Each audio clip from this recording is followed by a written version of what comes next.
Anthony, 2 days we are on the road. Man, it felt like old times. Can't wait to do that more again. Hope you had fun. It's good to be home. Yeah. I'm Anthony. Welcome to No Vacancy Live. That's my friend Glenn. You're watching the #1 show in hospitality.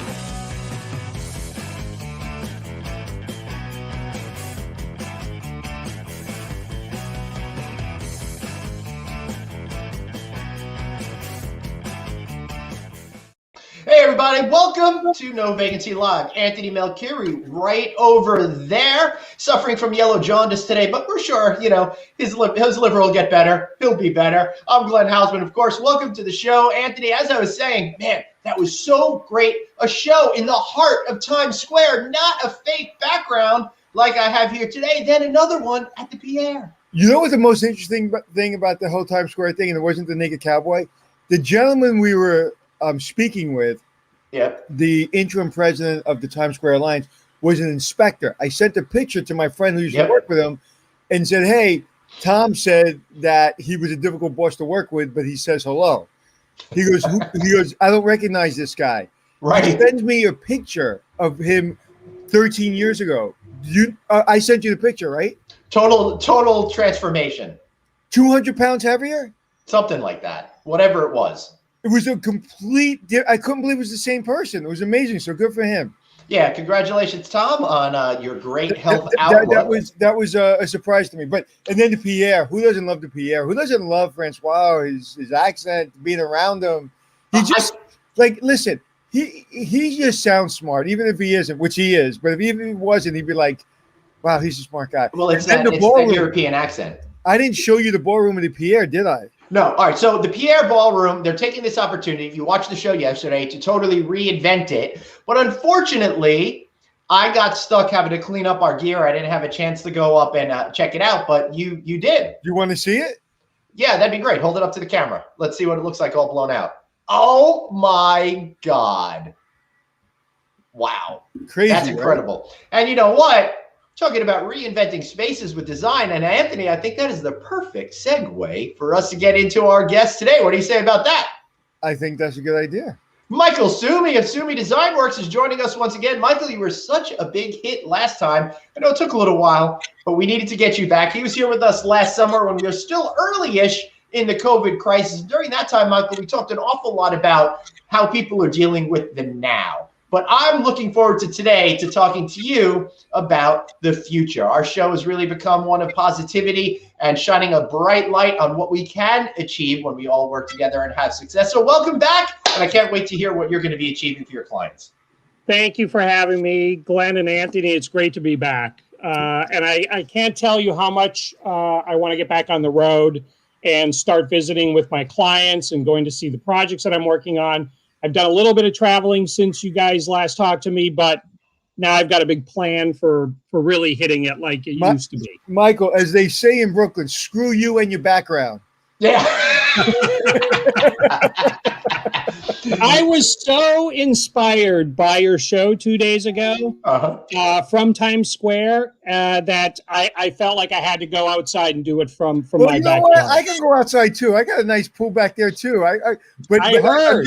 I'm just so jealous. Yeah, he heard all about it yesterday. We did a tech check to make sure that they were situated today, and we had a lot of fancy pool talk about opening yours in March there, Anthony. That's I was crazy. just out this morning. I was outside working out, and I was by the pool. And I didn't want to come in. It's just. I mean, you know what it feels like. It's beautiful. You're by the pool. You don't want to go to work. But yeah, we've been on the road a lot. Me and Glenn have been traveling. I've probably been on 7 or 8 airplanes. I'm double vaccinated, Michael. I'm sure you're vaccinated. Hopefully, got my first one. I get my second one this weekend. Yeah, they're saying by the end of April, 50% of all Americans will be vaccinated. My daughters, who I talked about yesterday, they're getting their vaccination next Thursday. Anybody that's 18 and over in New York can get it. So it's great. And do you hear the power washing outside my window, by the way? No. Good. Yeah. But it's good to know that your house is getting cleaned. Well, actually, he power washed my house last week, and now he's power washing my neighbors. It's my power washer, by the way. That's great. Well, I want to thank everybody for joining us for a really great Power Wash conversation. We're breaking that into our own series next year, Power Wash Today, where we're going to follow different stories. Yes, Anthony. So Michael, were you involved in the Marriott Marquis renovation in the beginning? I was, yeah. That was a really great project to work on because of how important that hotel is for one of the biggest investment conferences in New York and for tourism in Times Square and all of New York City. Well, and one little caveat, just so the viewers are up to speed, Mike had a job with the previous company, left that organization to create Suomi Design Works. Mike, sometime along the line of after you started that project and weren't able to see it through to completion, right? That's correct, yeah. Mm-hmm. You guys got in to see it a couple of days ago? Not only did we get in to see it, but we got to see it. Anthony, what did we walk, like 20,000 steps? I think more now. Actually, I'm going to check my calculator. I will tell you that it was, I never went to the Marriott Marquis for a number of reasons. One, the elevators, but they fixed the elevators years ago. Then I never went because it just felt older and big and just not my kind of hotel. I never went. Even for a drink, I would never go. The 1 or 2 times I went during the conference, just not my cup of tea. Never said that before. Then they renovated it, and that lobby and the way they're doing the banquet space and the pre-function space, and it's just amazing. It feels like a boutique hotel, believe it or not. Yeah, well, I mean, I really have to give credit to Host Hotels, who owns it, and Helen Jorgensen, who heads up the design for Host Hotels. And then my prior firm, Stonehill Taylor, who executed everything there. It was an amazing project. And, it was both, a reinvention of the look and feel, but also how the entire public area functions, which was critical to solving a lot of problems.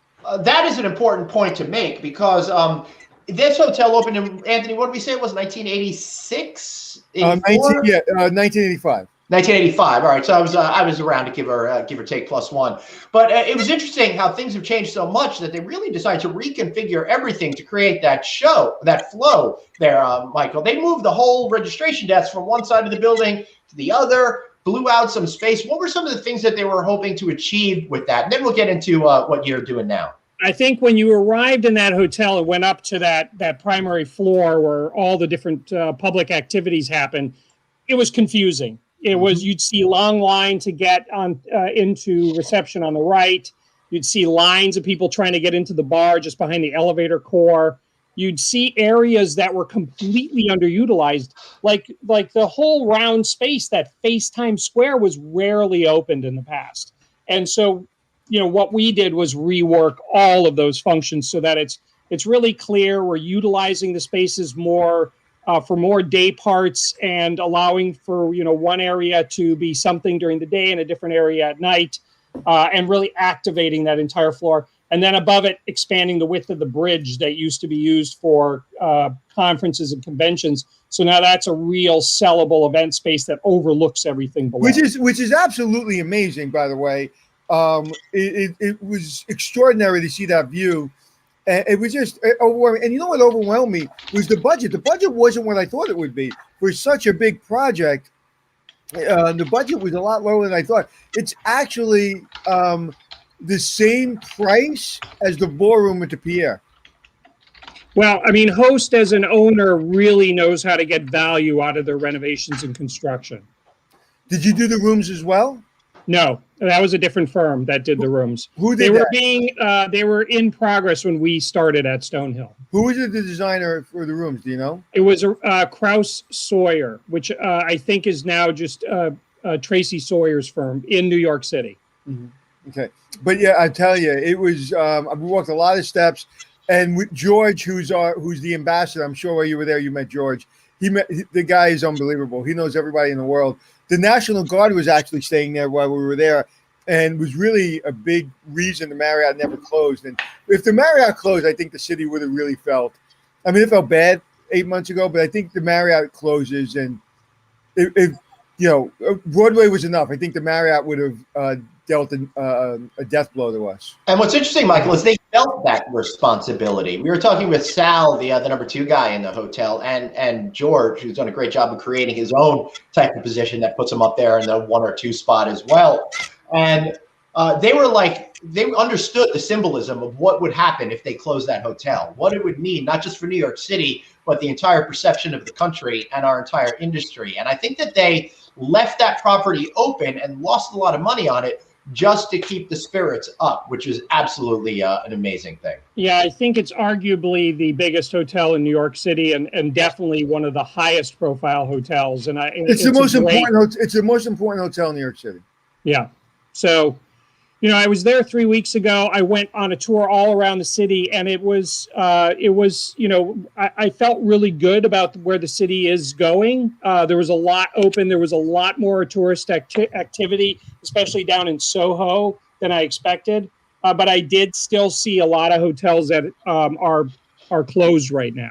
And I'm hoping that a lot of them reopen. Well, you know, tomorrow, Thursday, the hotel that producer Dave is now working at full time doing revenue management is reopening. And there were a couple of other hotels that I was just talking to people that are opening today, tomorrow. So we're really starting to get back to it. And it's interesting because what Francois said to Joe Manager Pierre yesterday, he was like, we've been a business hotel and we thought like a business hotel. Now we're going to think like a leisure hotel because for 2 years, there's going to be nothing but leisure business. So I thought that was really important. And what does that lend to a hotel in New York City when you're thinking about design? I mean, is design changed now that maybe it's not as business-y? I mean, does the lobby change? Does the elements in the room change? Have you given that any thought? Well, I think there are some things that are going to come out of as the pandemic winds down, knock on wood. I think there are some things that are going to be focused on in the long term.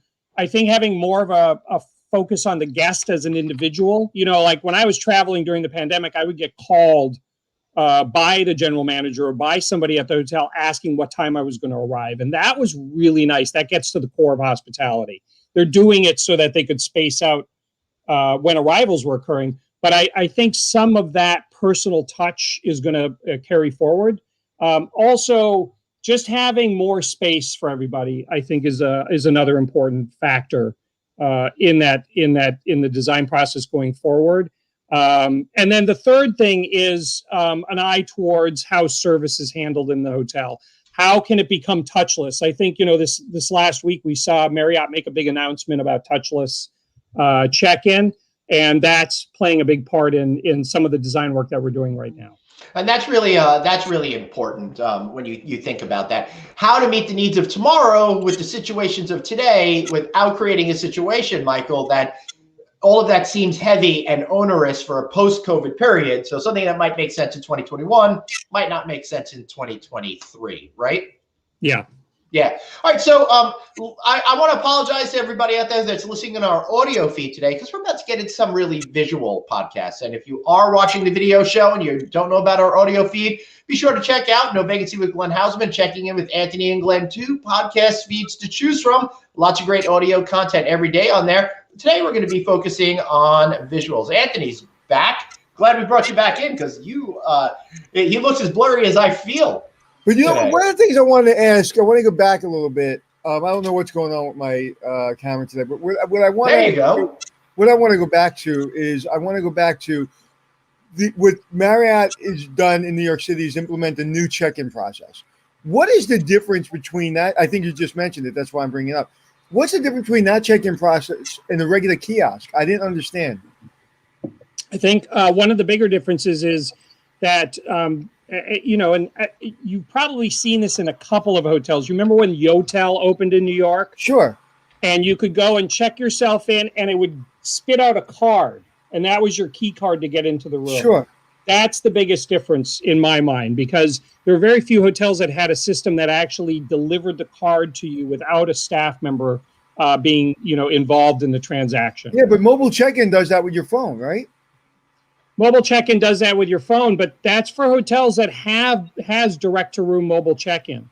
Right. So there's a lot of hotels. It didn't seem like a big wow to me. I was just like, okay, this has been around for a while. It's like maybe the fifth time's the charm, and it's actually going to happen because I can't tell you, Anthony. I can't tell you how long I've been working on projects with all the big companies, and they've said, "Oh, mobile check-in is coming. Mobile check-in is coming." Since the 1990s. Right? Yeah. Totally. But I think it's gonna push it out for all hotel brands. And it has to, because in hotels like that, when I go to a hotel, and I was just at one, I won't mention it, and I see a line at the front desk, curse words come throughout my entire. I just start screaming in my head. Not that I'm waiting in line, because I'm fortunate enough where I usually get a VIP check-in, or there's a second check-in that I kind of sneak into. But it like just infuriates me that like, why is a guest waiting in line in 2021 to check into a hotel room? I don't disagree. How long has it been since you actually got a printed paper ticket to get on an airplane? The last flight I took, I still asked for it because I'm a Luddite. I'm old. I'm old. So when I check my luggage, which I normally do, but if I do a regular, I just go to the gate. No, but if I check my luggage, they always ask me, "Do you have your boarding pass?" Even if I have it, I go, "No, I'd like a printed boarding pass." I don't know. I like having one. I do too. I got to get the printed boarding pass because I can't handle when the TSA person gives me the stink eye if my thing doesn't click through as quickly. So you hand it over and you're good to go. All right. So we seeing pictures? What are we seeing? Yeah, we are. But we've been, you don't want to get right into it. You gotta have Michael, a little foreplay before you get into the main action. Michael, what are you working on? What big projects you working on? We're working on since the last time we talked, we got 2 new projects, which I'll show. This is the first one. This is Aspen Institute is a think tank up in the mountains right outside of Aspen that focuses on solving the world's problems. And it's the only facility in the U.S. that was like designed by the Bauhaus. You guys know what the Bauhaus is? So there was. Could you explain that to our viewers, please? The Bauhaus was a school of architecture and design that was launched in Germany in the early 20th century, and it was closed just before World War II by the powers that be there in Germany. And it produced an enormous number of people that we now think of as very famous artists, designers, architects. A lot of them immigrated to the United States just before World War II, including the gentleman who designed the Aspen Institute. Yes. And it's a big facility. It's got conference centers and events plazas, and it's really focused on having think tanks and events that are sort of world changing. And they just so happen to have about 100 guest rooms that are built in these 2-story buildings nestled into the mountains. And I was chosen to completely renovate them. It's a real honor to work on something like this because of its heritage. It sure is. Michael, let me just ask you to hold on 1 second because we got some, persnickety regular viewers over here. Steve is saying, hey, let's not paint all the brands with the same brush. Hilton has had straight through mobile check-in for multiple years. And Michael is talking about how Hilton has been ahead of the curve. Yes. That was about 10 years ago, I think, when Homewood Suites by Hilton first allowed you to pick your own room. And yes, Hilton has done that. But one of the things we have to do is sometimes we have to paint with broad brushes or else we're not going to be able to propel the conversation. But I don't think we said all brands. We said some brands. Right. So, I really think that the touchless aspect of hospitality when it comes to food and beverage and when it comes to the normal transactions, that's going to become something that becomes more normal after we get out. It is normal, but I'll be honest with you. Me and my friend Glenn were out to dinner the other night. We were at Nobu 57, and there was just a QR code on the table, and I didn't like it. I didn't like it. It felt very naked, and it felt like, okay, now, so we both did the QR code, the waiter came over later, but I didn't like it. I didn't like the feeling of a waitress or a waiter not handing me a menu. I personally didn't like it. Well, I didn't like it because it was too dark and the print was too small on my phone and I didn't have my glasses, and it really negatively affected my overall experience. Guys like you, Michael, you put a lot of time and effort into designing amazing spaces for people to interact with, and then to have it like almost sabotaged by a weird piece of technology that didn't work for me particularly must be difficult. But let's get back to the Aspen Institute, shall we? So one of the unique characteristics of this project is our primary client, who is overseeing the design approval and giving us guidance on a regular basis, is Mark Hoppelmazian, who's the CEO of Hyatt Hotels Corporation. And while this project has nothing to do with Hyatt, he's on the board of directors for the Aspen Institute, and it's great having him as a client. These are various installations and sculptures around campus, different buildings around campus. Everything here was designed by Bauhaus architect Herbert Bayer. And this is an image of what the guest rooms currently look like. They're set up as apartments. They're like one-bedroom apartments with a living room and a kitchenette. They're intended for extended stay.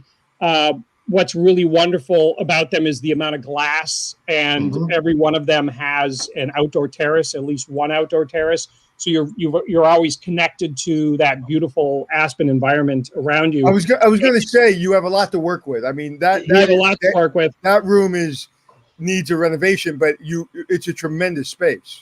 Yeah, they did a good job when it was the last renovation was in 1990. So what you're looking at here 1990? Yeah, you can see it's 1990. Yeah, I mean they've replaced the TV, and I'm sure they've put in new carpeting since then, but the seating, the lighting, the case goods are all vintage 1990. One real treat is that there are these amazing Harry Bertoia chairs. I don't think there's one in this picture. There might be one in the next picture that are from Knoll, circa mid-century. You see the desk chair there, the woven wire desk chair. That's a Harry Bertoia original chair from Knoll. So we're restoring those pieces. They're collector's items now. And then completely reinventing this property.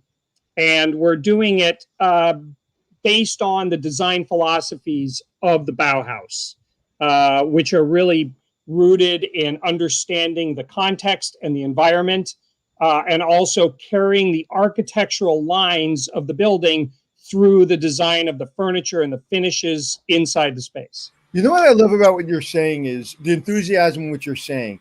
You left the company, it's a big company that you were, I believe, a partner in, right? And then you opened up your own kind of boutique studio, and you got a project that is not only very creative, but it's an important project because of its heritage, as you said. So the reason you probably went on your own for a project exactly like this, and you sound like a 12-year-old kid going to the candy store. Oh, it's for me, it's the best thing ever. And the last time we talked, we chatted about the TWA Hotel. And that property that was Eero Saarinen, and this amazing architectural heritage for that building. This has got that same heritage, and it's got that. It's like a blue chip property. It's a once in a lifetime kind of opportunity, and I'm so excited to work on a project like this. That's really cool. So when you walk into a room from, let's say, 1990. What are the first things that go through your head? How do you get that creative inspiration? How do you know what you feel is going to work and what isn't going to work and you're going to have to change?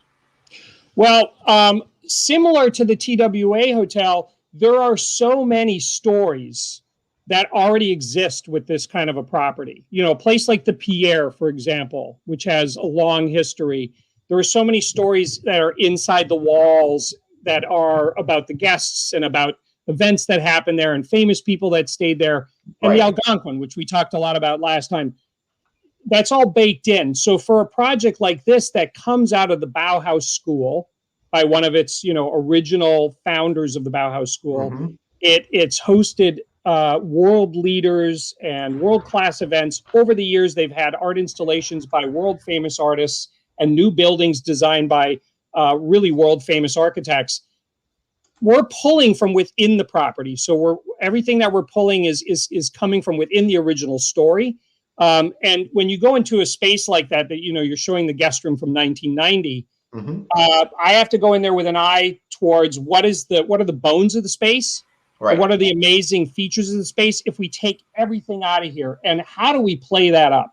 And how do we really maximize the connection to the outdoors, the beautiful window walls that exist in the property, and the architectural layout of the space itself? Right. Fascinating. So what we're looking at here, and I'll go back one slide over to here, is when you start to put together a project, you're trying to think of the look and the feel of where it's been and where you want to head to. Is that correct? That's correct. All of these images actually come from the property itself, except the lower right, which was the original hand-drawn logo for the Bauhaus. I think that was when they launched in like 1914. Right. And then the lower left is what a typical skier would look like in Aspen. And we're bringing a new aspect to this. There's one new ingredient we're bringing, which is this Scandinavian philosophy called hygge, which is like to give someone a hug, to wrap them in a fur blanket, to make them feel very comfortable and protected. And I saw a whole YouTube video on that. People trying to explain exactly what it means. It's a pretty cool idea. Michael, last time you were so kind after the show, you sent us both a beautiful present, and I thank you very much. And it's actually my cousin's favorite whiskey now. She asks for it all the time, so thank you for that. Now I have to buy her whiskey every time she comes over. But the gift I'd like next time, thank you very much, after this show, is that chair right there. If you could send that chair to my home, I'd be really— The refreshed vintage chair? Yes. Which one? The upper left? Yes, Anthony? That one? Yeah, the refreshed vintage chair. I want that chair. Yeah. That chair actually is in a home of a friend of mine, Candace Poole. She has a company in New York that makes jewelry called Finn. And isn't that great? Taking something that everyone recognizes as an iconic mid-century furniture piece and putting a fresh new fabric on it. Oh, I love it. What is that chair? About 12 grand? I have no idea. It's at her home in Los Angeles. All right. Where does she live? She lives in LA and New York. I need an address. I need to I should introduce you to her. She creates great jewelry. Oh, that chair is amazing. I also like the look and the feel. What are you trying to achieve when you say chromatic colors? Obviously, it's a lot of different colors all put together in a way that seems to make design sense. But how do all of these things, adding warmth, chromatic colors, and stuff like that, help you put together different components, which will ultimately bring you to what your vision is that you then get the owners to buy into? Well, the Bauhaus, from a standpoint of color and graphics, really pushed this idea of chromatic pairings and chromatic couplings of colors. And there are two really famous artists that were part of the Bauhaus, Joseph Albers and Piet Mondrian. Mondrian's work, the upper right corner image, which is Charles and Ray Ames' office furniture from the mid-century, really took inspiration from Mondrian's paintings. Everybody's familiar with Mondrian's paintings. Mm-hmm. And the top center image is actually the balconies of our hotel rooms. And if a wall on the balcony faces the rising sun, it's painted red. If it faces the setting sun, it's painted yellow. If it faces north, it's painted blue. And these sort of primary colors that are used very specifically throughout the property. And we're bringing that same sort of logic and philosophy into the space and into the design of the space and the walls and some of the furniture and the finishes. Right. So it's not about that specific type of furniture that you want to put in, but the imagery that it connotes that you want to try to recapture with the primary colors, essentially. Correct. And we are like the upper left chair that you guys love. We're taking this iconic Harry Bertoia chair. It's called the Bird Chair. It was made by Knoll and it's starting in the 1960s. It's a beautiful chair. And we're going to recover it with a cushion that's got a really fun patterned fabric made by Knoll, by a famous mid-century designer. We're going to be using that fabric on that chair. So it'll be very, very similar in its approach to that upper left image of the Ames lounge chair. Right. So let me take a quick pause for a second. Let's answer a question from Michael Weinberg over here. You touched on this earlier with the Marriott Times Square, but in general, what do you do with massive space in other big box urban locations? Hilton Chicago, Parma House Hilton, blah, blah, blah, other brands too. How do you see that as trying to make them more relevant today, the way people want to connect, Michael? I think, when you have especially atrium hotels, like the ones that the Marriott Marquis is a good example of, or the other properties that are mentioned that just have large public spaces. Building, sometimes what we do is we build a building inside of a large public area. And so we break that large public area down into smaller spaces that are various guest experiences. We're looking at doing this at a hotel in Palm Springs that has a massive atrium. We're looking at building a small building inside that massive atrium, which will be new ballrooms. And then the roof of that ballroom would be a green event space, but it's all within the bigger atrium context. So, breaking down a big space is a really good way of handling it. Excellent. So creating different zones would make sense. How people are going to use them differently throughout different day parts, that sort of philosophy. All right, so back to what we were talking about with the pictures. Let me bring that back in. All right, now we're looking at a room. How does this help inform you of stuff? Yeah, so this is the room that we're what we're calling a model room. You guys are familiar with that term. This is a typical 1-bedroom suite at the Aspen Meadows at the Aspen Institute, and it's composed of a bedroom on the left, a living room on the right, and in the middle there's an entry foyer, a bathroom, and a kitchenette area. So this is our new plan, and what we were given didn't quite look like this. Like, for example, in the bathroom, it was a diagonal corner shower with an exposed toilet and a dry vanity, and we're doing what's shown here. We're going to enclose the toilet. We're going to compartmentalize the bathroom. So it's better to use for multiple guests simultaneously. Right. So somebody could be in the water closet while somebody's using the vanity. That's an important factor in hotel design, I think, going forward, especially if you're going to accommodate families or mixed groups.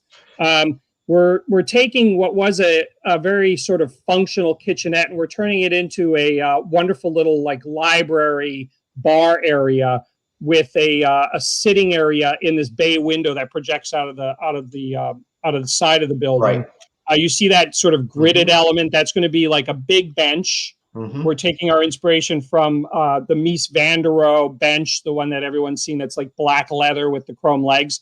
So that'll be a big bench to hang out. You can make a cocktail, hang out there. And we're taking what was the dining table and we're putting it in the living room. So the dining table is now on the right side in the lower right corner.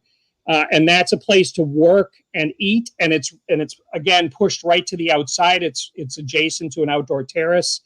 We're doing something unique in this room. We're putting in a special Murphy bed system that when you open the bed in the living room, when you open there's a wall unit that just looks like the walls and with art on it. And there's a sofa in front of it. You don't have to do anything to the sofa. You don't open the sofa up. You don't move the sofa. The Murphy bed opens right over the sofa, and we're making that custom. And that's something where you see it in high-end residential projects, and we're trying to rework it for hospitality so that it's both affordable and it's guest friendly. Let me ask you a question. This is beautiful, and it's well thought out, and there's so much to it, and it seems so simple, but everything you just said to me, a person that kind of knows and been through many, many renovations, it's very complicated, everything you just said. There's a lot of thought, and everything that you put in that room I would imagine you guys have really spent a lot of time thinking about. The one thing, and maybe we can resolve this today for the future, all right? You're going to fix this for everyone. Uh-oh. I will just say that me and Glenn, when we walk through hotels and we see fabric and then we see a stain on the fabric, we both look at each other and we're like, we would never stay at this hotel again. Or somebody was having a lot more fun than we were. Why are we using ottomans and couches that have fabrics that aren't easily removing stains? That takes a solution and takes a crew to come in and clean it the right way. Why are we still doing that? Right, Michael, we love the history that hotels have been through, but not that history. Yeah, we shouldn't be doing that anymore. There's so many great technologies, like Nanotex makes an incredibly wonderful fiber and protective coating so that everything comes right off. It just beads up. Same thing with graffiti on leather. There's all these protective coatings and special fibers now that exist in the industry. It's just, I'm not sure what the answer is to why people are still going with fabrics that stain easily or finishes that can be easily marked and are very hard to clean. I've got an answer. Inertia. People are so used to doing things the way they've done them, they continue to go. Well, I think it's like that in the future. I think it's budget, and I think people are squeezed for budgets, and I think that sometimes gets pulled out the last minute and no one's thinking about it. But it's one of the things that pissed me off. I'll be honest with you. You go in, you see a nice renovation, you see a floor with no carpet, you see a nice white duvet, and then you go to the couch and it has a little stain on it. I don't care if the stain's a big stain, a small stain. Once you see a stain, you're done. Like, you're done. You've taken me out of my comfort level. And what do we do, Michael? No matter what you design or how long, like that room that you showed me was 1990 design. I could tell that, but I can't tell that it's been used since 1999. It looks like they designed it and walked away because it doesn't look used. It looks like it's clean and well maintained. You have to believe that you're the only person who's ever stayed in that hotel room. Yeah, I think a credit to the Aspen Institute and Aspen Meadows is they have, I was shocked when I walked into those rooms because they're in immaculate condition. And they have a cleaning crew that really pays attention, and that's important. And it's not just to cleaning fabrics; it's repairing the millwork that gets like nicked and dinged, or replacing a broken lampshade. So I think it's not just making sure we're specifying things that are super durable and easy to clean. You also have to have the other component, which is operations. Right. Interesting. All right. We're going to start to run out of time soon if we don't move along. I'm not standing out in front of the Pelham, a hotel in New Orleans. You're working on that project now. Let's take a look at what you're up to there. So this is a existing historic hotel that was a mansion. It was owned by the first the developer of the biggest theater in the 1800s, and it was his home. Had many, many rooms, and at some point in time, it ended up being converted to a hotel. This is what it currently looks like. And there's plenty of these kind of hotels in New Orleans. They're smaller. This one has about 69 guest rooms, and has this very historic look and feel to it. And it really hasn't been touched in a very long time. And we're being charged. These are existing guest rooms. And it's in a great location, but it's just needs a complete reinvention of the property. And it's the same owners, original owners? New owners. It was acquired by a company that was formed between Stormont Hospitality and the Alan Morris Company. It's now called AMS Hospitality, out of headquartered in Atlanta. So when they take a hotel like this, it's 70 rooms. They paid probably a really good penny for it. And we know what the rates are in New Orleans. You know, they're pretty good rates, but they are what they are. This renovation going to take it back into a stratosphere of rates that wasn't able to be had before, or is it going to basically compete in the same type of rate structure, but it's just going to be a nicer hotel? Their goal is to push it up to the next level. It's not going to be at the very top, but this is a tourist class hotel. It probably had very few repeat visitors, and it was all OTA. In terms of filling the rooms, and their goal is to get it to the next level so that it competes with the well-known lifestyle hotels in New Orleans. So from a business perspective, right? There's a certain amount of money they pay per key. Correct. I'm not going to guess. And then there's a certain amount of a renovation, especially hiring a guy like you. It's very expensive. And then you have a close for a period of time. How the hell are you making money back in a hotel like that? Well, they're being very strategic about how much they're spending. We're really doing very little work in the bathrooms, which, Anthony, I'm sure you're familiar with how much money you can easily spend on a bathroom. So we're limiting the amount of work in the bathrooms, and then it's new FF&E for the guest room, and and minor stuff in the bathrooms. And so that's the approach for the guest rooms and corridors, and then the lobby, which is fortunately very small. The existing lobby is about 700-800 square feet, and it consists of just a reception desk and those couple of chairs and the coffee table. And we're going to blow that all out, and that's where we're really spending our money. And we're going to put in a bar. This is a unique feature. It's going to be a bar without bartenders. So we're working with some local cocktail crafting people. So there'll be all pre-made cocktails, and the receptionist, you'll pick out your cocktail, and the receptionist will give you either a kit or a pre-made cocktail. And then you can take it out. You know how you can walk around in New Orleans anywhere with an open drink, or you can hang out in the new lobby and enjoy. But it'll be an interesting experiment to do a bar without any bartenders. So is it like that system that is being put in at the Marriott Marquis, where you push a button and it makes a mixed drink for you? It's not a self-serve. It'll still require that the receptionist give you the pre-mixed cocktail. They wanted to stay away from the built-in machinery because they have their own reasons. Part of it is it just feels a little too disconnected from the guest experience. Right. And right there, that bar itself will generate enough money to elevate the revenue in that hotel. And again, when I see a hotel like this, anytime you get, and you know this, anytime you get to a hotel that's 70 rooms, 100 rooms, and you're in an A market, and unless you're really reinventing it to get into the, 5-diamond, 5-star hotel class, I mean, you still got to kind of generate a RevPAR in your comp set that's 100% share, but is that enough to bring back, your investment? So that bar itself sounds like it'll drive some revenue. There's no bar there now, right? There's currently no F&B in the entire hotel. There's a vending machine. Oh, there's there's 2 vending machines, one with snacks and one with drinks. That's it.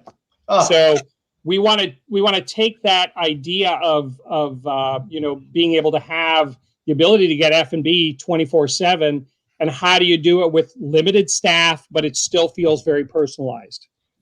I've never seen the phrase "Meandering Stone Bar" before. What does that mean? Now we're taking the stone bar, and we're in that existing lobby space. We're going to have it wind back and forth along one of the walls, and then it'll wrap around to where the elevator core is. And then where it's near the elevator core, we're going to do a hydration station. So that's where you can come down from your room, get ice, get filtered sparkling water or tap water or scalding water.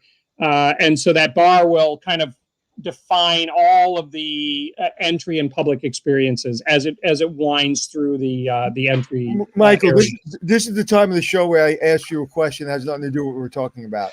When was the last time you walked into a hotel that you didn't design and you were like, wow, and that inspired the design you were working on? Well, that's a really good question, and I wish that question was asked more in our industry. The Alida, which is in Savannah, it's a Rockbridge Capital property that opened about a year and a half ago. To me, is very beautifully designed public spaces. I was very impressed with the Alida and how they have a retail component that's across from the front desk, and it's a beautiful retail component. And it's managed by the front desk personnel, but it feels like the kind of place you want to spend a lot of money and buy gifts for your whole family. Yeah, and as a matter of fact, I'm going to pull up a picture of that here real quick so we could all take a look. And boom, there we are. What are we looking? Oh, this is actually a dining room. I think the 3-meal restaurant. The Alida. Yeah. So, Michael, it's really good that Glenn listened to 0 of what you just said. Okay. I was too busy trying to get a picture. Yeah. Sorry, we weren't prepared for this question, Anthony. No, the question was good. The producing was lacking. Listen, you guys, I asked, what's the last place you went into where you saw something that inspired you, Anthony? I'll tell you, it was the Algonquin. The last time we spoke, and I'm not saying that because, I think you were responsible for the design, or your team, your former team, or whoever. That inspired me because as a person that feels like his whole career didn't start until he ran the Algonquin, to walk in there and it to be so different than I remember or what I would ever put on a piece of paper blew my brains out. And it made me realize if I've had any success in my life is I'm an open-minded person. And going in there and seeing someone create something that I couldn't even, that immediately if you told me you were doing that, I tell you, go screw yourself, that's not going to work. And then to walk into it and to see it, it inspired me. It really did. It really did. The Algonquin is like a lot of hotels in New York. You're trying to put way too many things in too small of a space, right? And it's always functioned that way. Everything's on top of each other. And in the Algonquin, rethinking where reception is and how, you enter the elevators and where you get a drink and how to organize that space, you have to be willing to think way outside the box. Yeah, it was, you killed the box. But again, as a person that knows the history, there's probably 3 people on earth that know the history as well or better than me. So to know the history, to know what's happened in that lobby, to know how many renovations there's been. In that hotel, there's been a renovation every Sunday. Every Sunday, there seems to be they're renovating that hotel. And to know the history of that, but to see that somebody finally took the sheet off the bed, shook it out and said, we're doing this different. And to say, wow. So that to me, the way you guys figured that out is my touch point. Before that, years and years ago, it was the Hudson Hotel. When I first walked in, it was like, wow, that's different. That felt really, really, really different 25 years ago. No one was doing a hotel like that.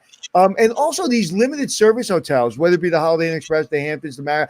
I love the fact how they're getting a lot of people in and out, and they look very, very efficient, and they're always very, very clean. Those hotels inspire me as well because they're simple, they're very formatted, but they're very comfortable and they work. So, it's I'm inspired by just creativity. Yeah. And sometimes creativity is beautiful finishes and beautiful furniture. And sometimes creativity, like you pointed out the other day, is jacking up an old hotel 29 feet to completely reinvent the property. Never. Like, again, you want to say shocked? Like, I'm sitting there. This hotel gave me my start, the DoubleTree, which was the Embassy Suites.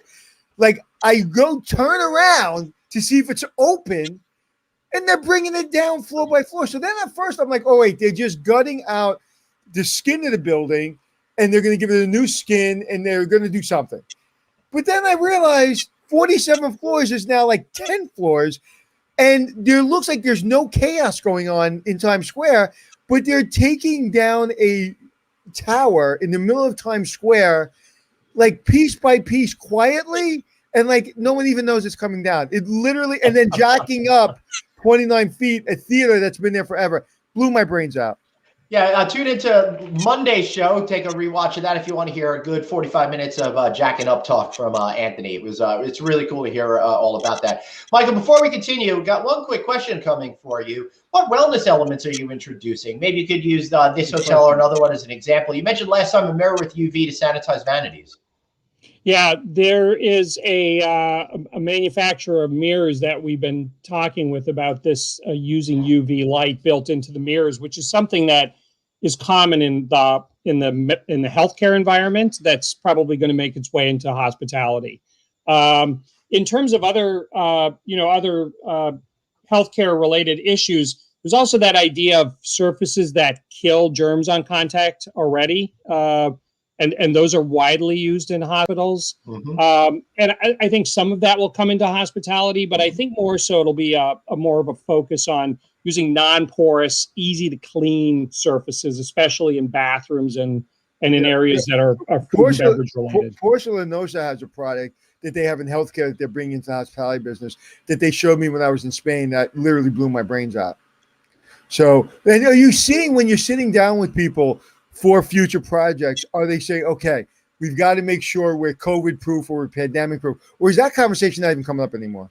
No, it doesn't come up anymore. There was initially, I would say, 10 months ago, conversations about putting units in the guest rooms that would disinfect the air using various ways to do that, or disinfect the water.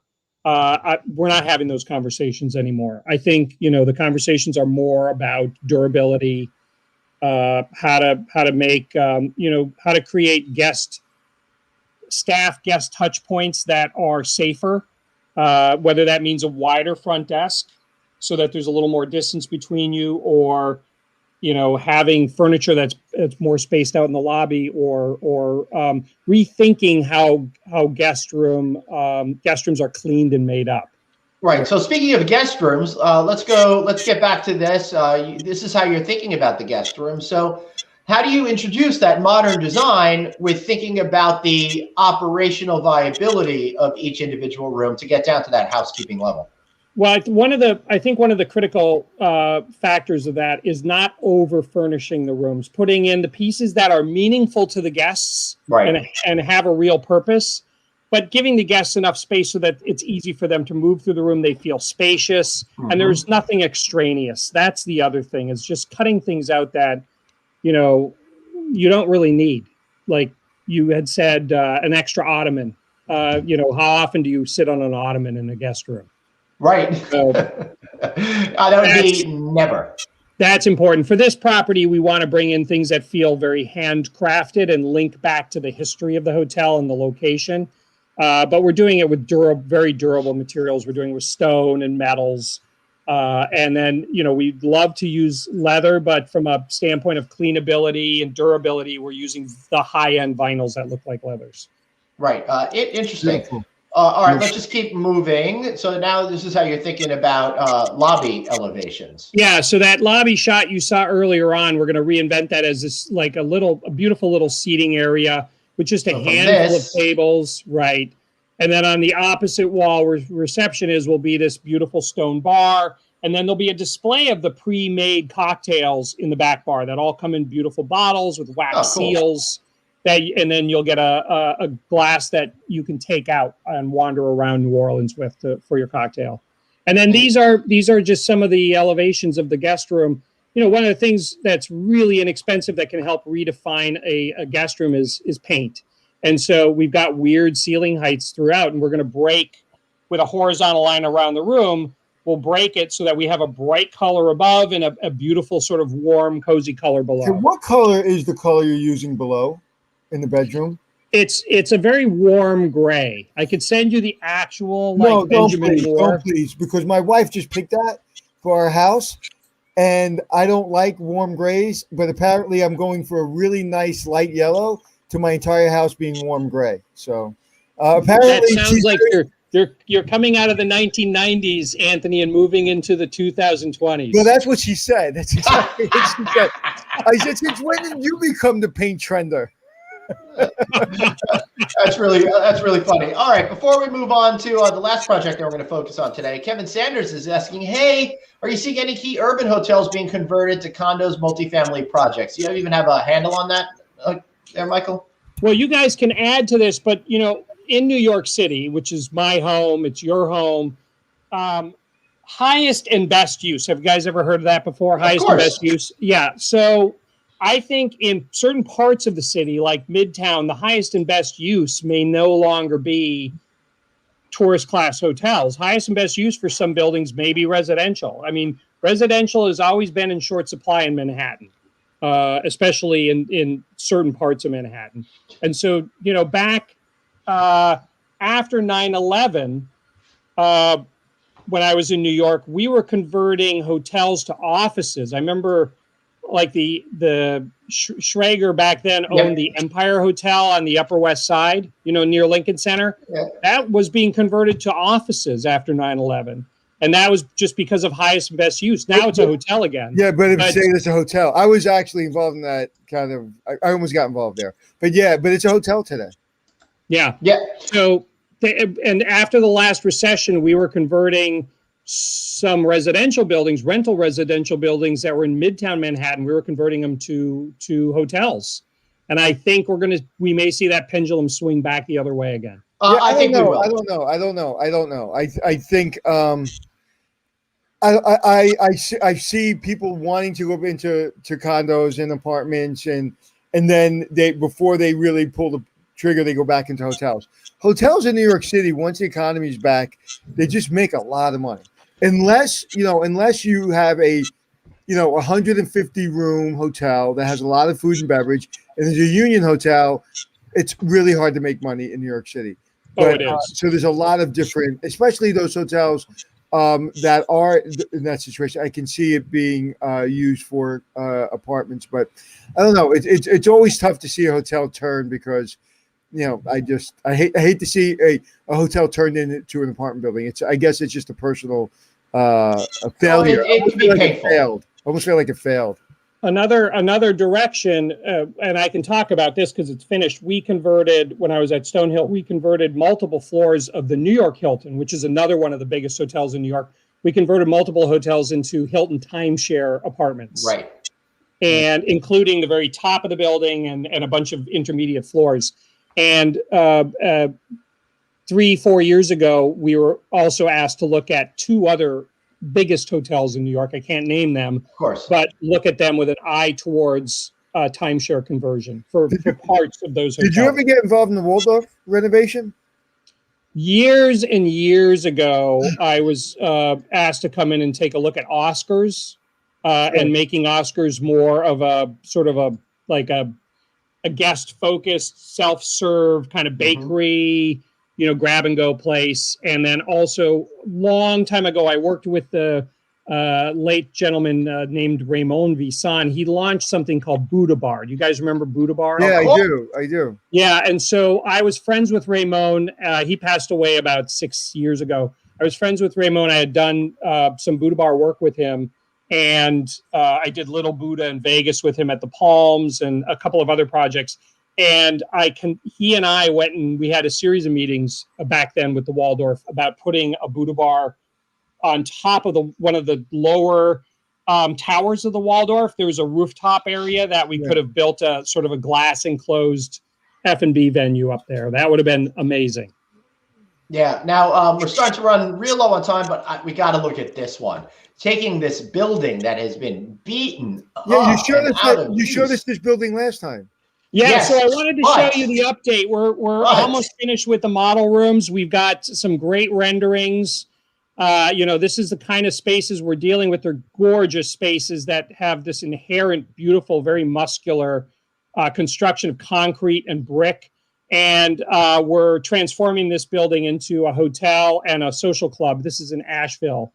So Look that's how freaking cool that is. Yeah, that's the same space. That'll be our 3-meal restaurant. Have a huge outdoor terrace to the left, big center bar.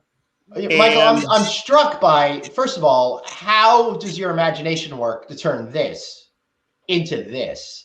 And then incorporating some of the elements that were already there with the with the graffiti and stuff like that is genius. It looks purposeful. It looks really just amazing all around.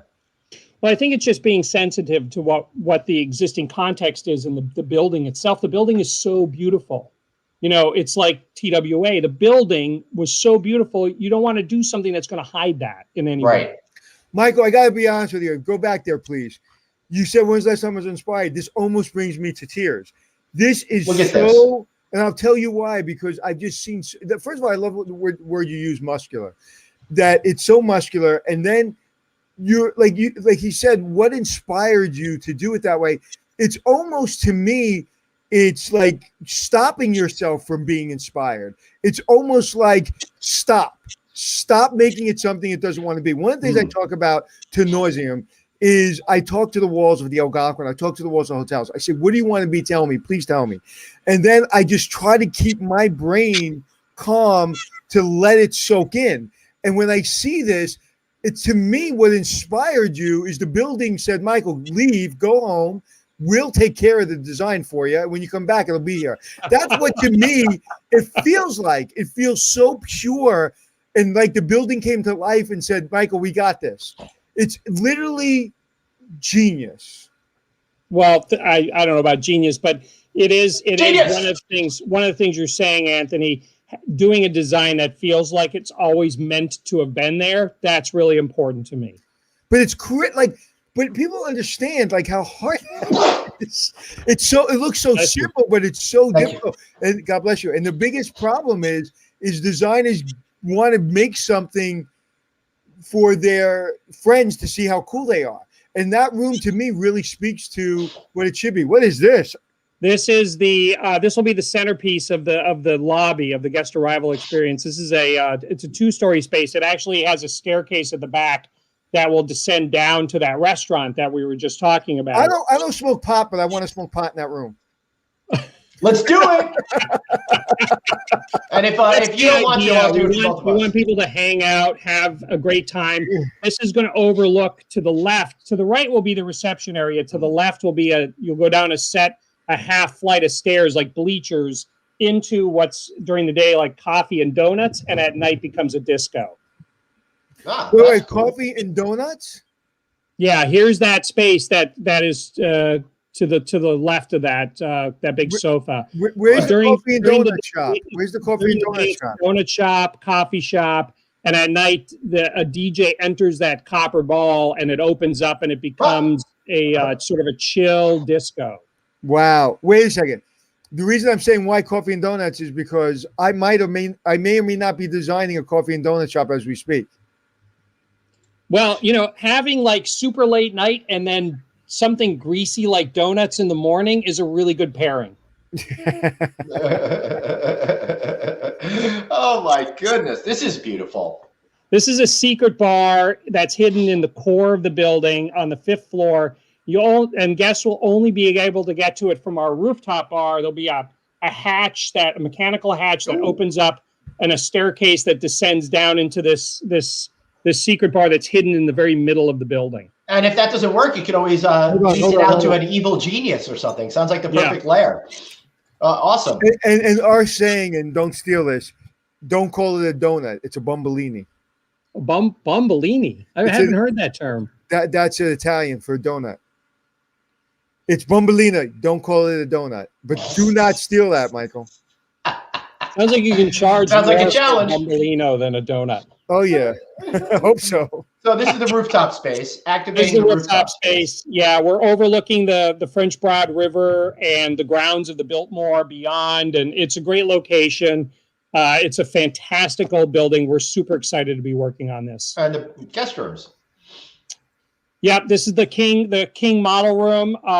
We're doing we're making it feel like it's a collection of like heritage furniture from your family. If your family went way back and had a lot of money and you got these heirlooms, that's what we want this room to feel like.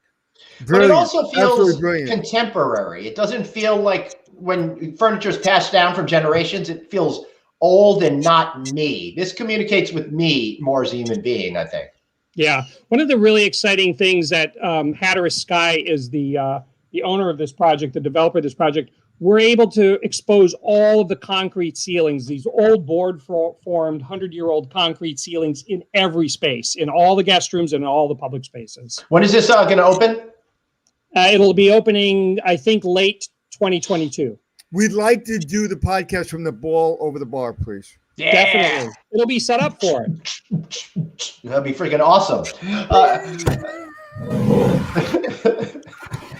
Do that again. It sounds like you needed to, a 55-year-old man break. Hey, beatboxing. I'm only Yeah, 50. people our age should not be beatboxing. Look, man, I was into Run DMC in like 1982. I got it down, guys. All right. So, Michael, great visuals and stuff like that. I'm sorry to everybody that was listening to the audio feed. Be sure to check out the video feed. YouTube, LinkedIn, Facebook, all of those places so you can watch this great stuff. Michael, what are you most excited about going forward when it comes to the spirit of hospitality design? Getting off this podcast. Getting back on the road, the best thing I can do for our industry is to start flying again and start staying in hotels. Yeah, and I'm glad you said that because all businesses, you need to do that to get our businesses open. I was sitting next to Francois at the Pierre yesterday, and I was 4 feet away from him. We're both vaccinated. CDC guideline says I'm allowed to sit next to him, and I was never so excited to sit next to a Frenchman.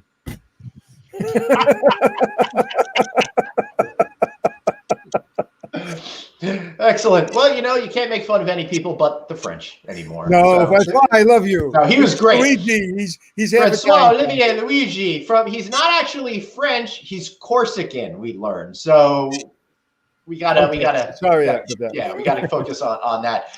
Michael, any final thoughts before you go? And of course, tell us how we could find Suomi Design Works and how to work with you. So just go to www.suomidesignworks.com.